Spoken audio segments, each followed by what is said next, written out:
नमस्कार दोस्तों, YouTube channel पे आपका स्वागत है। आज 10th क्लास का आरबीएससी बोर्ड का पेपर, एग्जाम का फाइनल पेपर, उसका सॉल्यूशन लेकर हाजिर हैं। सबसे पहले बायोलॉजी का पोर्शन। तो सबसे पहला प्रश्न आता है अपना एमसीक्यू में, कौन सी अंतःस्रावी ग्रंथि रक्त में शर्करा स्तर का नियमन करती है? कौन सी अंतःस्रावी ग्रंथि शर्करा स्तर का नियमन करती है?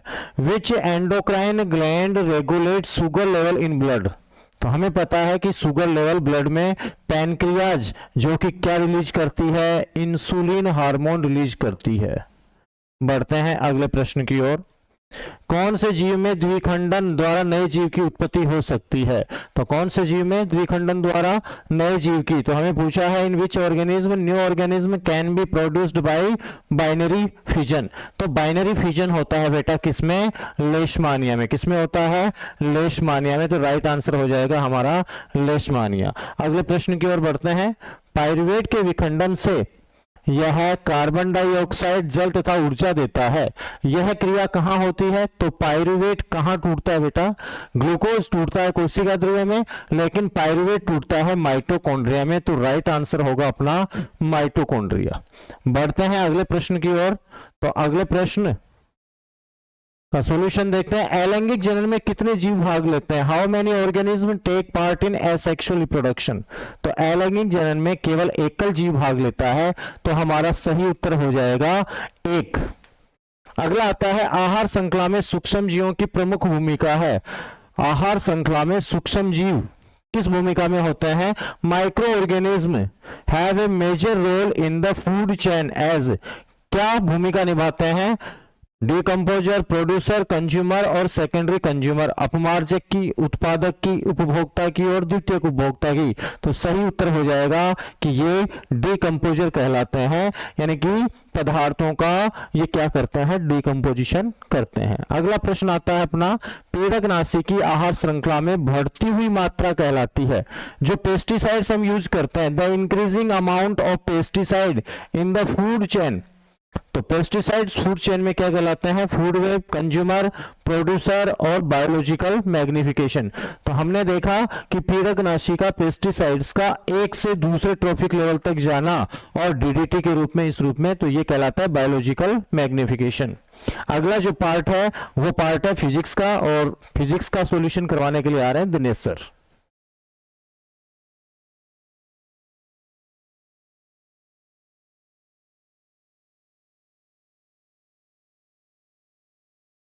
हेलो हेलो, नमस्कार। चलिए फिजिक्स के पेपर पे चलते हैं। सबसे पहले आता है क्वेश्चन नंबर फर्स्ट। एक प्रिज्म है और वो जो व्हाइट कलर था उसको 7 कलर्स में तोड़ता है। इस इफेक्ट को क्या बोलते हैं? तो इस इफेक्ट को बोला जाता है प्रकाश का विक्षेपण, बोले तो dispersion of light. Next question आता है अपना, तारे जो होते हैं वो टिमटिमाते हुए क्यों दिखते हैं? स्टार्स जो है वो ट्विंकलिंग करते हुए क्यों दिखते हैं? तो वो दिखते हैं वायुमंडलीय अपवर्तन के कारण। नेक्स्ट क्वेश्चन है अपना, दो भौतिक राशियां हैं, एक का वैल्यू है 3 ओम और एक का वैल्यू है 7 इंटू 10 का पावर -5 ओम। हमें कह रखा है अगर जो लंबाई है, लेंथ, उसको कर दिया जाए डबल, तो इनके ऊपर क्या फर्क पड़ेगा? तो देखो, जिसका यूनिट, जिसका मात्रक है ओम, उसे क्या कहूंगा मैं? उसे मैं कहूंगा प्रतिरोध, बोले तो रेजिस्टेंस। और जिसका यूनिट है ओम इंटू मीटर, उसको क्या कहूंगा मैं? तो उसको कहूंगा मैं रजिस्टिविटी, विशिष्ट प्रतिरोध। लंबाई को जितना भी कम या ज्यादा करूंगा, आर भी उसी तरह से कम और ज्यादा होगा, लेकिन रो के ऊपर कोई फर्क नहीं पड़ेगा। तो अपना क्वेश्चन था लंबाई को कर दो डबल, तो फिर 3 ओम कितना हो जाएगा? ये भी डबल हो जाएगा, इसका मतलब 3 का बन जाएगा 6। दोनों ऑप्शन ठीक है। फिर बात आती है 7 इंटू 10 का पावर -5 कितना हो जाएगा? तो क्योंकि वो है रजिस्टिविटी, विशिष्ट प्रतिरोध, और ये चेंज होती नहीं है, तो ये सेम रहेगी, सेम रहेगी। इसका मतलब जितनी थी उतनी रखूं, तो ऑप्शन नंबर जो बी है वो बिल्कुल सही है। और आगे बढ़ते हैं। विद्युत धारा का एसआई मात्रक क्या होता है? तो विद्युत धारा का एसआई मात्रक होता है एम्पियर। नेक्स्ट, छड़ चुंबक के अंदर चुंबकीय क्षेत्र रेखाओं की दिशा क्या होती है? तो देखो, जो अपने पास बार मैग्नेट होती है, छड़ चुंबक, इसके अंदर 2 पोल्स होते हैं, एक नॉर्थ और एक साउथ। अगर मैं फील्ड लाइन बनाना चाहूं तो फील्ड लाइन कुछ इस तरह से बनती है, नॉर्थ से बाहर निकलती है और साउथ से क्या होती है, वो अंदर आ जाती है। अब हमें अगर बाहर पूछता तो नॉर्थ से साउथ, लेकिन वो कह रहे हैं मैग्नेट के अंदर क्या दिशा होगी, तो अंदर क्या है, अंदर है साउथ से नॉर्थ, बोले तो बी।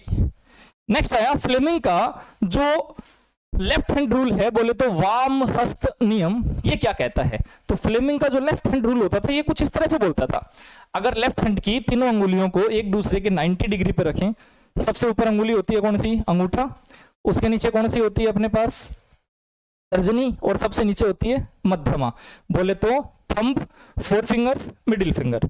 अब इनके ऊपर इफेक्ट को पढ़ने के लिए सबसे अच्छा होता है अपने घर वाला स्थिति देखें, अपने घर के अंदर जो पोजीशन होती है वो फर्स्ट नंबर पे होती है फादर, उसके जस्ट नीचे होती है मदर, और सबसे नीचे होता है चाइल्ड, ठीक है।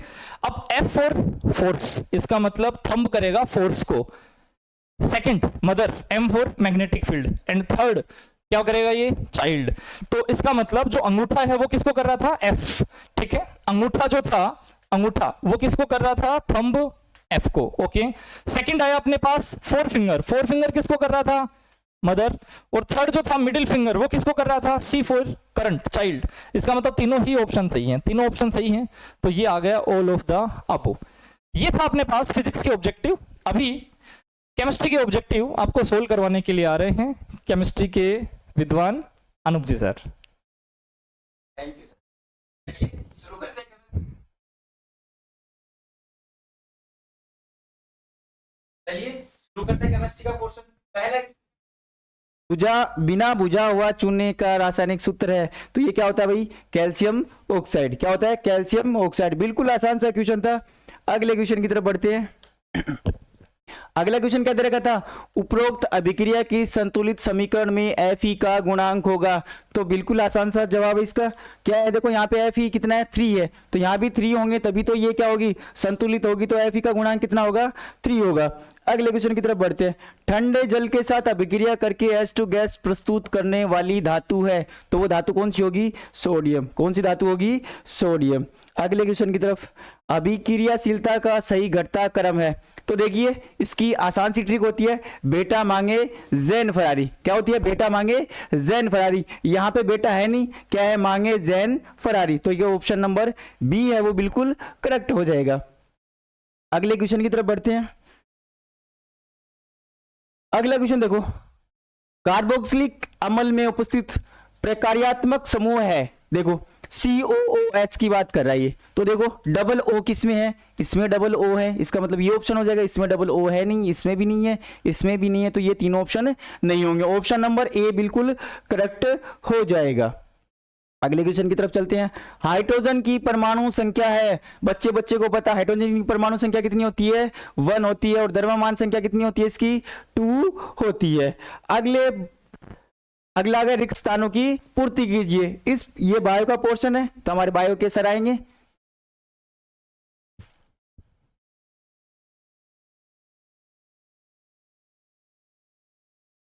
हेलो, हाँ जी। Fill in the blanks. जीवों में वे सभी प्रक्रम जो सम्मिलित रूप से अनुरक्षण का कार्य करते हैं। All those process in living organism which collectively perform maintenance function. तो इसका सही आंसर हो जाएगा लाइफ प्रोसेस। ये सारे फंक्शन क्या कहलाते हैं, लाइफ प्रोसेस कहलाते हैं, जैव प्रक्रम कहलाएंगे।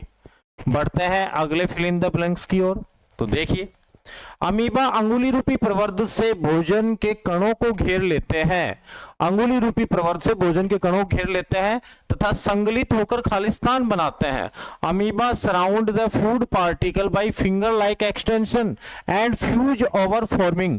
तो अंगुली रूपी प्रवर्ध को कहा जाएगा कूटपाथ। लेकिन हमसे पूछ क्या रहा है कि संगलित होकर क्या बनाते हैं, तो ये संगलित होकर क्या बनाते हैं, ये बनाते हैं खाद्य रिक्तिका, यानी कि फूड वैक्यूल। क्या बनाते हैं, फूड वैक्यूल बनाते हैं। बढ़ते हैं अगले प्रश्न की ओर, अगले फिल इन द ब्लैंक्स की ओर। तो अगला fill in the blanks, yes, लक्षणों की वंशानुक्रम के नियमों का प्रतिपादन कह रहा है law of inheritance of traits. Who proposed law of inheritance trait, तो ये दिए थे मेंडल ने। किन्होंने दिए? मेंडल ने। पूरा नाम होता है ग्रेगर जोहान मेंडल, तो ये किसने प्रपोज किए थे? मेंडल ने। अगला प्रश्न आता है, लैंगिक जनन में संतति में गुणसूत्रों की संख्या खालिस्तान बनी रहती है। In sexual reproduction the number of chromosomes in the offspring remain. तो यहां देखिए, हमें किसी पर्टिकुलर प्रजाति का नहीं पूछ रहा है, केवल ये पूछ रहा है कि लैंगिक जनन में गुणसूत्रों की संख्या, तो बेटा ये समान रहती है। हम समान कह दें या इक्वल कह दें या सेम कह दें, तो ये थे बायोलॉजी के पार्ट। अगला प्रश्न आता है, जलीय विलयन में HCl के वियोजन से प्राप्त ऋणायन। तो जलीय विलयन में HCl का वियोजन होगा, तो HCl के वियोजन में हमें H+ और Cl- मिलेगा। तो यहां ऋणायन का सूत्र पूछ रहा है, तो ऋणायन का सूत्र हो जाएगा Cl-। अगला प्रश्न देखेंगे, नेटल में खालिस्तान अम्ल की उपस्थिति के कारण हम नेटल के डंक से दर्द और जलन का अनुभव करते हैं। We experience pain and irritation from a nettle sting due to presence of which acid. तो नेटल के डंक में कौन सा एसिड होता है बेटा? इसको हम फार्मिक अम्ल कहते हैं या इसे कहा जाता है मेथेनोइक अम्ल। क्या कहेंगे? मेथेनोइक अम्ल, जिसका सूत्र होगा केवल COOH। ठीक है, जिसको हम क्या कहेंगे? COOH कहेंगे, केवल एक कार्बन मिलेगा। यहां पर ये होता है हमारे पास मेथेनोइक अम्ल या फार्मिक एसिड। क्या होगा ये? Formic acid. अगला प्रश्न देखेंगे, अगला पार्ट हमारा आता है कि अति लघुत्रात्मक प्रश्न।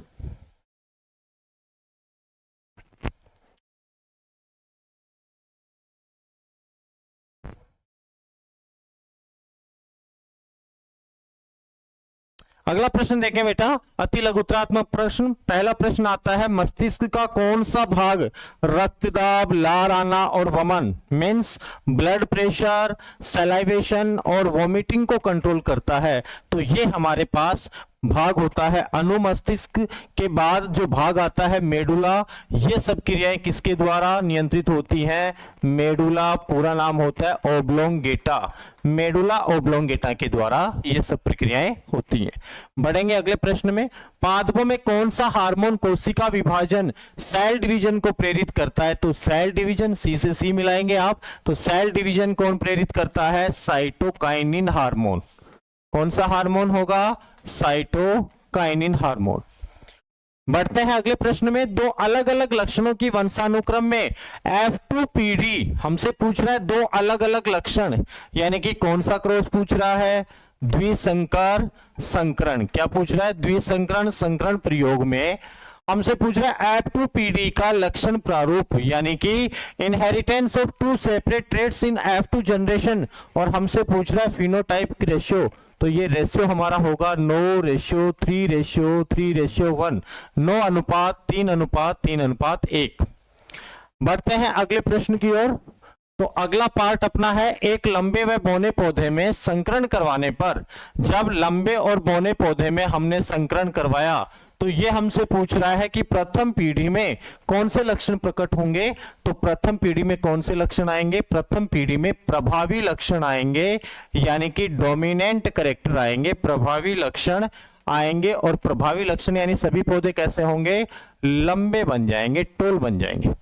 आते हैं अगले प्रश्न की ओर, वायुमंडल में ओजोन परत क्यों आवश्यक है? तो ओजोन परत क्या करती है? Why ozone layer is necessary in the atmosphere.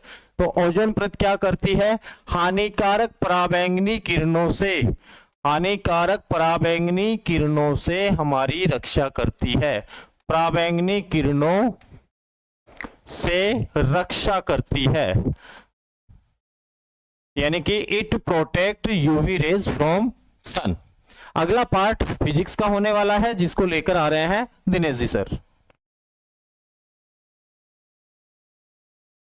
Yes, next question है अपना, गोलीय दर्पण के वक्रता केंद्र को परिभाषित कीजिए। वक्रता केंद्र क्या होता था? सबसे पहले अपन ने बनाया एक दर्पण, ये रहा अपने पास एक दर्पण। मैंने कहा कि इसको जिस हिस्से से काटा था वो कंप्लीट हिस्सा बनाओ, ये इसका कंप्लीट हिस्सा बना दिया अपन ने। तो हमने कहा कि इस गोले का जो केंद्र होता था, इसका जो सेंटर होता था, उसी को कहते हैं वक्रता केंद्र, बोले तो सेंटर ऑफ कर्वेचर।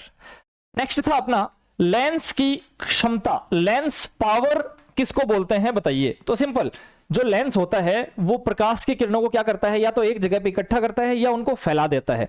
इसी कैपेसिटी को, इसी क्षमता को लेंस क्षमता कहते हैं। नेक्स्ट था विद्युत चुंबक क्या होती है। सिंपल, अपने पास जो सोलेनोइड वगैरह अपन बनाते थे, उसके बीच में जब एक कच्चे लोहे की क्रोड रख देते थे तो इसी को अपन क्या बोलते थे, इलेक्ट्रोमैग्नेट बोलते थे। इसका मतलब मैं ये कह सकता हूं कि इलेक्ट्रिसिटी की वजह से बनने वाला मैग्नेट। अच्छा, फ्यूज का क्या कार्य होता है। देखो, फ्यूज घर में मोस्टली क्यों काम में लिया जाता है, जब ओवरलोडिंग हो जाती है तो सबसे पहले ये जो ये बाकी वायर से थोड़ा वीक बनाया जाता है, और ये बनाया इसीलिए जाता है कि गर्म होकर टूट जाए। नेक्स्ट था अपने पास जिंक और सल्फ्यूरिक अम्ल के लिए, इसके लिए आते हैं अपने केमिस्ट्री के सर।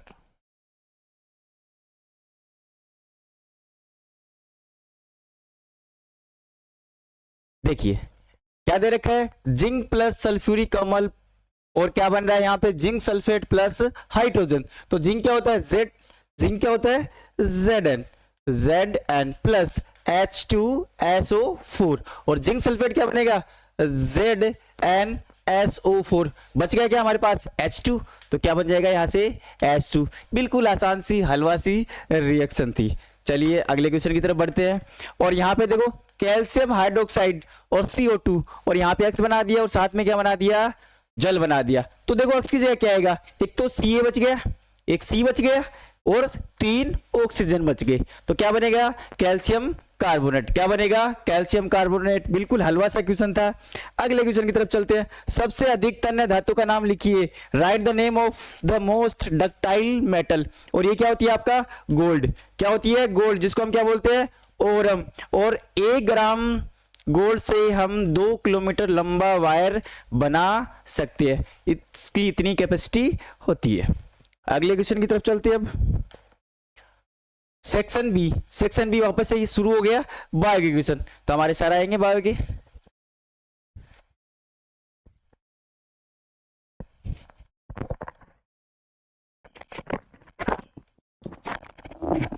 सेक्शन बी, पहला प्रश्न आता है,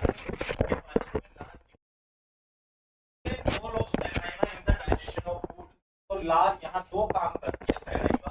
पहला, भोजन को रसलसा बनाती है, भोजन लसा बनाती है, और दूसरा काम होती है यह स्टार्च का पाचन करती है। क्या करेगी, स्टार्च का पाचन करेगी। अगर हम बात करें लार की, तो लार में एक एंजाइम पाया जाता है जिसको कहा आपने लार एमाइलेज। और लार एमाइलेज क्या करता है, लार एमाइलेज स्टार्च को माल्टोज में बदल देता है, यानी कि शुगर को किस में बदलेगा, माल्टोज में बदलेगा। ये 2 काम करता है, soften the food, soften the food, और डाइजेशन ऑफ स्टार्च, स्टार्च को डाइजेस्ट करना। अगला प्रश्न आता है 5वां में, रासायनिक समन्वय कैसे होता है। How does chemical coordination take place in plant. देखिए स्टूडेंट्स, ये जो प्रश्न है, ये जो प्रश्न था, इस प्रश्न के बारे में अगर हम बात करें, ये प्रश्न यहां पूछना चाह रहा है कि रासायनिक समन्वय होता कैसे है। तो यदि हम लिखे यहां पर कि रासायनिक समन्वय होता है हार्मोन के द्वारा। किसके द्वारा होता है, हार्मोन्स के द्वारा होता है। किसके द्वारा होता है, ये हार्मोन्स के द्वारा होता है। रासायनिक समन्वय हार्मोन्स करते हैं, रासायनिक समन्वय हार्मोन्स करते हैं। होता क्या है कि एक कोशिका होती है, इस एक कोशिका में जल भर जाता है, ये अपना जल पास कर देती है दूसरी कोशिका को। तो कोशिका के द्वारा क्या होता है, यहां पर कोशिका के द्वारा जल भरने से रासायनिक समन्वय होता है। अगला प्रश्न, मानव के मादा जनन तंत्र, फीमेल रिप्रोडक्टिव सिस्टम में 2 अंगों के कार्य बताइए। तो बहुत सारे अंग होते हैं। मादा जनन तंत्र की बात करें तो अंडाशय, ovary, fallopian tube, uterus, vagina. तो इनमें से किसी भी 2 अंग के काम अगर हम बताना चाहें, जैसे कि अंडाशय, अंडाशय क्या करता है, अंडाशय अंडाणु का निर्माण करता है। क्या करेगा, अंडाणु का निर्माण करेगा। अगर हम बात करें दूसरे अंग की, तो गर्भाशय, तो गर्भाशय क्या करेगा? भ्रूण का रोपण करता है। गर्भाशय क्या करेगा? भ्रूण का रोपण करता है। अंडाशय अंडाणु का निर्माण यानी ओवरी क्या करती है? Formation of ovum. और गर्भाशय यूट्रस क्या करता है? Implantation of embryo. अगली बात करते हैं, पारितंत्र में ऊर्जा प्रवाह सदैव एक दिशात्मक होता है। स्पष्ट कीजिए। तो ध्यान देंगे, पारितंत्र में ऊर्जा सदैव एक पोषक स्तर से दूसरे पोषक स्तर में जब पहुंचती है, उत्पादक, उत्पादक से उपभोक्ता, उपभोक्ता से द्वितीय उपभोक्ता, और ये आगे अपमार्जक तक पहुंचती है, अपघटक तक पहुंचती है, तो 10% ऊर्जा का ह्रास होता है। कितनी प्रतिशत ऊर्जा आगे जाती है? 10% ऊर्जा आगे जाती है। इसीलिए हम ये कह सकते हैं कि हमेशा ऊर्जा का प्रवाह एक दिशा में होता है। तो इसे हम बहुत अच्छे तरीके से स्पष्ट कर सकते हैं। अगला जो पार्ट है वो पार्ट शॉर्ट आंसर टाइप में हमारा रहेगा फिजिक्स का, जिसको हल कराने के लिए आ रहे हैं Dinesh ji sir.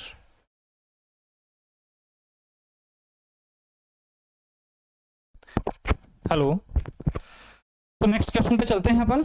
Next question है अपना, अवतल दर्पण के कोई दो उपयोग। अवतल दर्पण के बहुत सारे उपयोग होते हैं, जैसे कि सेविंग मिरर में, हेडलाइट में, काफी है। हाँ, खतरे का जो संकेत होता है वो लाल रंग का ही क्यों बनाया जाता है? काफी बार ये क्वेश्चन तो अलग अलग 10th के एग्जाम्स में देखने को मिल जाता है। हाँ, बेसिकली ये लाल रंग का इसलिए बनाया जाता है कि एक तो काफी दूर तक रेड कलर जाता है, और ऐसा क्यों होता है? क्योंकि इसका जो तरंग दैर्ध्य होता है वो सबसे ज्यादा होता है। सिंपल। निम्न विद्युत अवयवों के प्रतीक चिन्ह बनाइए। सबसे पहले क्या है? प्लग की। प्लग कुंजी के दो तरह के डायग्राम होते हैं, एक तो इस तरह का डायग्राम होता है और एक इस तरह का डायग्राम होता है। आप इनमें से कोई सा भी बना के आ सकते हो, दोनों ठीक है। धारा नियंत्रक का सिंबल बताइए। रियोस्टेट का ये रहा धारा नियंत्रक, इसके यहां लिखा जाता है RH, और इनके क्या लिखा जाता है? K। नेक्स्ट,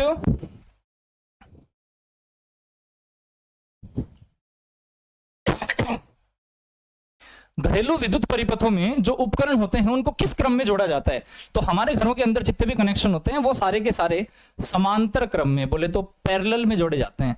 बात आती है कि क्यों? तो सबसे पहला रीजन तो ये कि पैरेलल में क्या होता है, एक इंस्ट्रूमेंट के खराब होने पे बाकी सारे चलते रहते हैं, और सीरीज में होता, श्रेणी में होता तो पहला जल गया, इलेक्ट्रिसिटी करंट वहीं पे टूट गया, आगे वाले चलते ही नहीं। अच्छा, नेक्स्ट आता है अपने पास केमिस्ट्री का पोर्शन। सर प्लीज कम।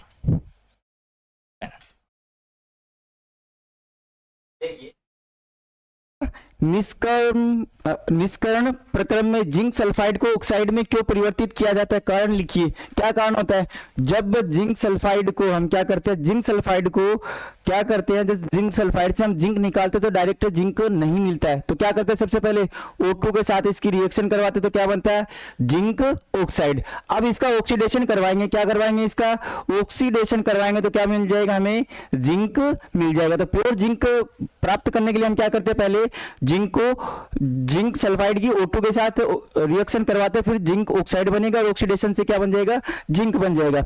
अगला क्वेश्चन देखिए, नाइट्रोजन अणु की इलेक्ट्रॉन बिंदु संरचना को चित्रित कीजिए। देखो, नाइट्रोजन अणु की बात कर रहे हैं, तो नाइट्रोजन के आउटर कोर्स में कितने इलेक्ट्रॉन होते हैं? 5 इलेक्ट्रॉन। 1 2 3 4 5, 1 2 1 2 3। अब देखो 5 है, 3 और चाहिए इसको स्टेबिलिटी के लिए, तो क्या बन जाएगा? यहाँ से ये 3 और ले लेगा, ये भी क्या करेगा? यहाँ से 3 ले लेगा। 8 हो गए आउटर कोर्स में, तो यहाँ पे कौन सा बॉन्ड बनेगा? Triple bond. तो स्ट्रक्चर क्या हो जाएगी? N triple bond N। बिल्कुल आसान सा क्वेश्चन था। अगले सेक्शन में चलते हैं, सेक्शन नंबर C, और ये वापस से आगे बायो के क्वेश्चन आएंगे। बायो के सर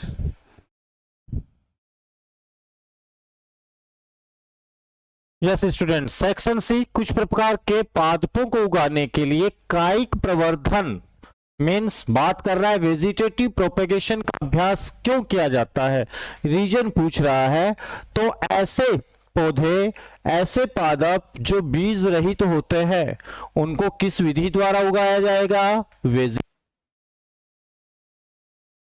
और ये पूछ रहे 2 उदाहरण भी लिखिए, तो हम देखते हैं बीज रहित बहुत से पादप हैं। जैसे कि हम आलू की बात करें तो आलू के अंदर तने के द्वारा हम नया पौधा उगाते हैं। इसी प्रकार से हम बात करें ब्रायोफिल्लम की, तो ब्रायोफिल्लम जिसे हम पत्थर चट्टा भी कहते हैं, इसमें पर्ण के द्वारा या पत्ती के द्वारा नया पौधा उगाया जाता है। अगर हम बात करें आलू की, तो आलू का जो स्टेम होता है उसे ट्यूबर भी कहते हैं। अगला प्रश्न इसके और में दिया हुआ है, हमें देखेंगे जरा। अगर कोई जीव बीजाणु द्वारा प्रजनन करता है, रिप्रोड्यूस थ्रू स्पोर्स, तो उदाहरण द्वारा समझाइए तो उसे क्या फायदा होगा, तो उसे क्या बेनिफिट होगा। देखना, जब भी बीजाणु द्वारा जनन होता है तो इस जनन में अत्यधिक संतान यानी प्रोगेनी होगी, अत्यधिक संतान होगी। इसका उदाहरण क्या होता है, तो हम बात करें स्पोर द्वारा जो रिप्रोडक्शन है वो किसके अंदर पाया जाता है, राइजोपस कवक के अंदर पाया जाता है।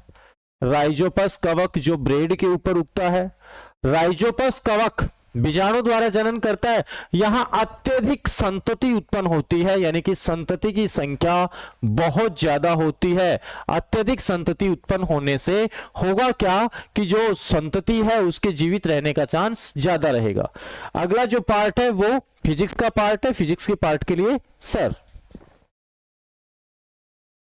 हाँ, तो अपने पास नेक्स्ट क्वेश्चन आता है, क्वेश्चन नंबर 15। 800 वाट का कोई रेफ्रिजरेटर है, वो डेली 4 घंटे चल रहा है। उसकी जो भी विद्युत ऊर्जा जलती है वो पूरे सितंबर माह के लिए निकालनी है, और उसकी रेट क्या लगानी है अपने को, 2 रुपए प्रति यूनिट। यूनिट का मतलब किलोवाट आवर। कैसे फाइंड आउट होगी, देखिए। सबसे पहले, क्योंकि अपने को चाहिए क्या, अपने को चाहिए किलोवाट आवर, बोले तो ऊर्जा। मेरे पास वाट कितने हैं भाई, मेरे पास वाट है 800। ओके, तो ये तो मैंने लगा दिए 800 वाट। आवर कितने हैं, घंटे कितने हैं मेरे पास घंटे हैं 4 घंटे। लेकिन कितने दिन, बात वो भी है। दिन कितने थे मेरे पास, सितंबर माह। सितंबर माह में कितने दिन होते हैं, 30 दिन। ठीक है, टोटल मेरे पास हो गए 8 चौक 32, 00, और ये अलग से 30 पड़े हैं। वाट इंटू आवर, मुझे वाट इंटू आवर चाहिए ही नहीं, मेरे को कहा गया है जो रुपए है उसको मल्टीप्लाई करना है किलोवाट आवर से। तो मैंने किलोवाट आवर बनाने के लिए 3 जीरो काम में ले लिए, ये पड़े। 2 जीरो तो ये रहे, सॉरी 2 जीरो तो ये रहे, और 1 जीरो ये रहा। तीनों जीरो हटा के मैं लिख देता हूं सीधा किलो। वाट आवर अपनी जगह है ही। 32 को गुना कर दिया 3 से, कितने बन गए ये, 96। 96 क्या आ गया मेरे पास, किलोवाट आवर। वो कह रहा है कि किलोवाट आवर 2 रुपए के हिसाब से लगेगा। इसका मतलब टोटल जो रुपए होंगे वो कितने हो जाएंगे, 96 गुणा 2। 96 को 2 से गुणा करने पे कितने आते हैं, 1 9 दूनी 18 और 6 दूनी 12। इसका मतलब 192 आ गए। ये लो 192 रुपए, तो बड़ी सस्ती बिजली है भाई। इसी के और में ये क्वेश्चन जो था उससे बढ़िया क्वेश्चन है। यहां क्या पूछ रखे हैं हमसे, यहां पूछ रखा है कि एक सर्किट है, इस सर्किट में एमीटर का पाठ्यांक कितना होगा, एमीटर की वैल्यू कितनी होगी। एमीटर का मतलब वो क्या कहना चाहता है, एमीटर क्या मेजर करता है, एमीटर मेजर करता है करंट, धारा। और धारा को कैसे मेजर करेंगे, I = V upon R। Voltage तो दे रखा है मेरे को, बैटरी का वोल्टेज कितना है 8। हाँ, R नहीं पता, R यहां से मेरे को फाइंड आउट करना पड़ेगा। सबसे पहले देखो ये तीनों किसमें है, ये तीनों के तीनों है समांतर क्रम में, बोले तो पैरेलल। और समांतर को कैसे सोल्व करते हैं, 1/R। कितना आ जाएगा, 1/3 प्लस 1/3 प्लस 1/3, देखा जाए तो 3/3, बोले तो 1। तो मेरा नया डायग्राम क्या बन गया, 1 ओम। ये यहां से सोल्व किया, ये भी 1 ओम, और ये जो तीसरा था ये 2 ओम। टोटल कितना बन गया, 2 3 4। इसका मतलब R की वैल्यू कितनी है, R की वैल्यू है 4। कितना बन गया, 8/4, 2 एम्पियर आएगा ये। नेक्स्ट क्वेश्चन आता है अपना 16 का क्वेश्चन।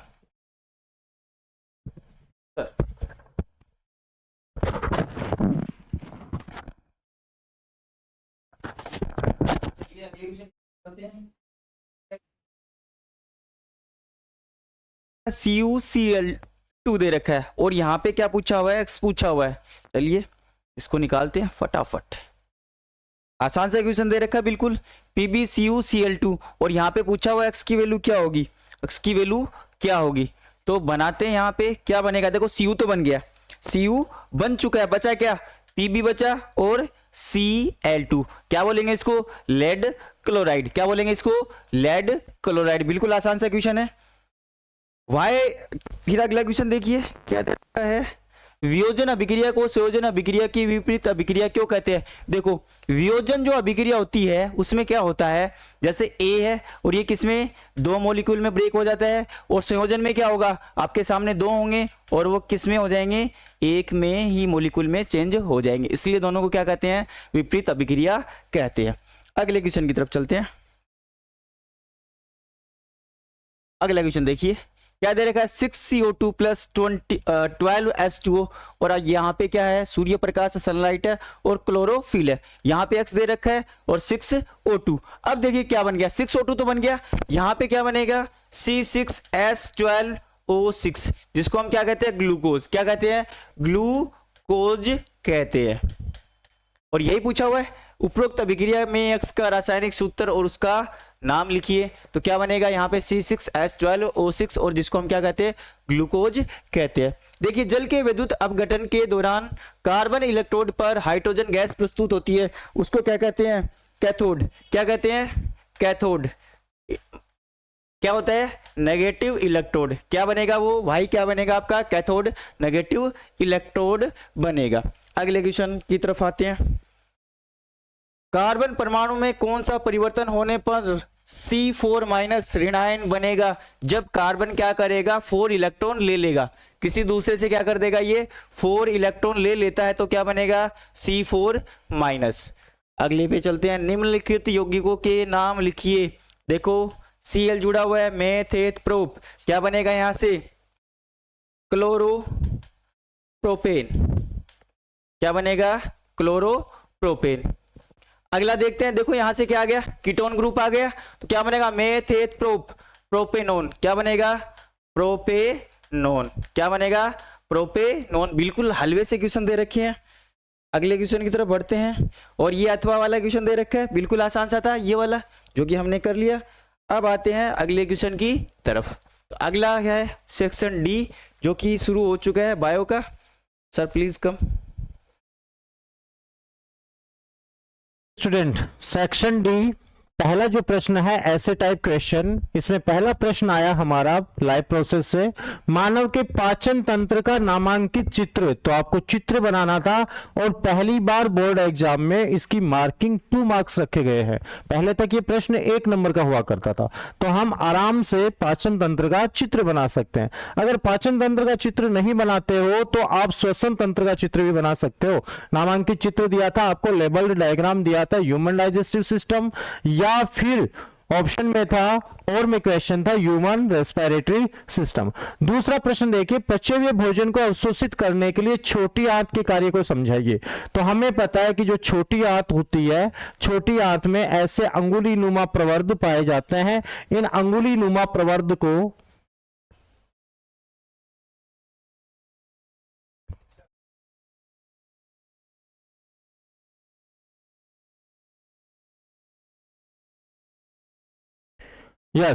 तो इन अंगुलीनुमा प्रवर्ध को, फिंगर लाइक प्रोजेक्शन को हमने कहा था, इस फिंगर लाइक प्रोजेक्शन को हमने कहा था रसांकुर। क्या कहते हैं इनको, रसांकुर कहते हैं, यानी कि विलाई कहते हैं। ये विलाई क्या करती हैं, ये अवशोषण सतह को बढ़ा देती हैं, सरफेस एरिया को इंक्रीज कर देती हैं। और में जो प्रश्न था, गैसों के विनिमय के लिए मानव फुफ्फुस means human lungs exchange of gases के लिए कैसे काम करते हैं, तो जो फुफ्फुस होता है, फेफड़े होते हैं, लंग्स होते हैं, उनके अंदर पाई जाती हैं बैलून लाइक स्ट्रक्चर, जो होती हैं लाखों की संख्या में, मिलियंस ऑफ एल्वियोलाई, यानी कि कूपिकाएं पाई जाती हैं। और ये कूपिकाएं क्या करती हैं, गैस के विनिमय के लिए सरफेस एरिया को इंक्रीज कर देती हैं। तो दोनों के दोनों प्रश्न, और वाला और ऊपर वाला प्रश्न, दोनों ही आसान से प्रश्न थे। ये था आपका बायोलॉजी का पोर्शन। अगला जो पार्ट है फिजिक्स का, उसको हल कराने के लिए आ रहे हैं सर, प्लीज कम।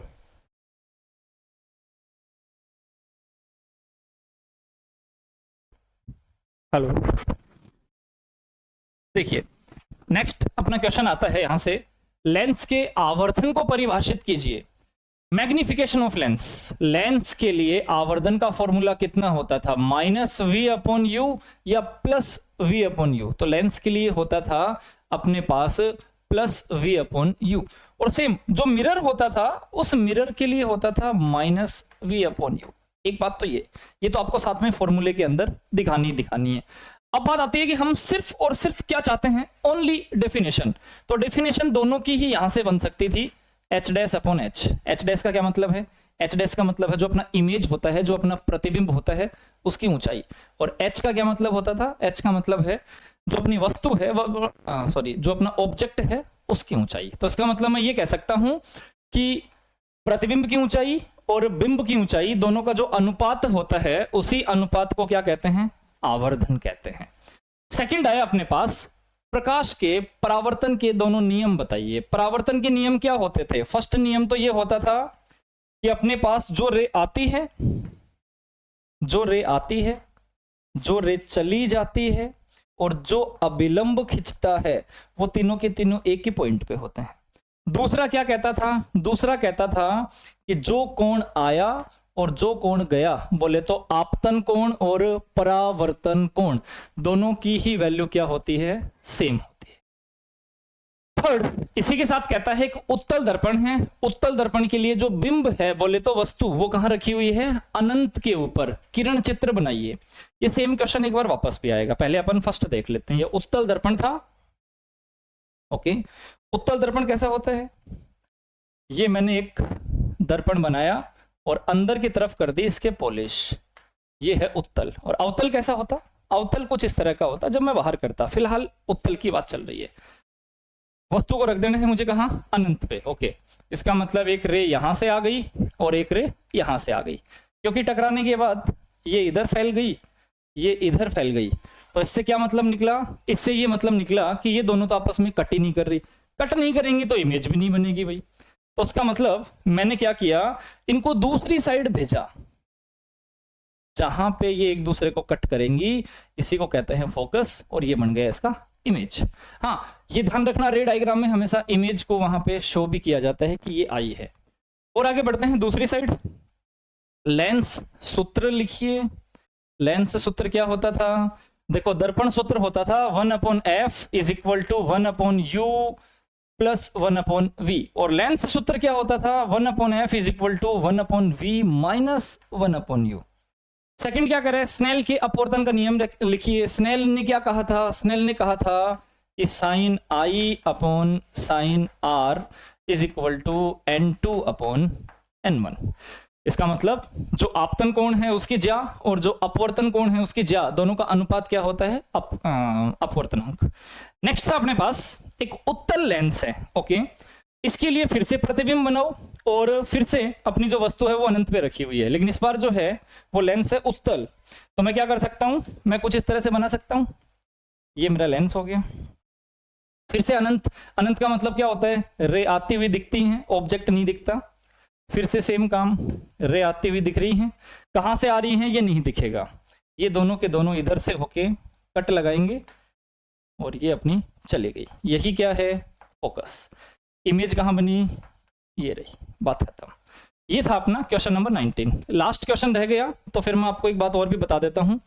ऐसा एक भी क्वेश्चन नहीं है जो एग्जाम फाइटर बुक बोले तो एपीएच पब्लिकेशन से नहीं आया, तो अपने साथ वालों को जरूर रिकमेंड कीजिए। Question number 20 sir.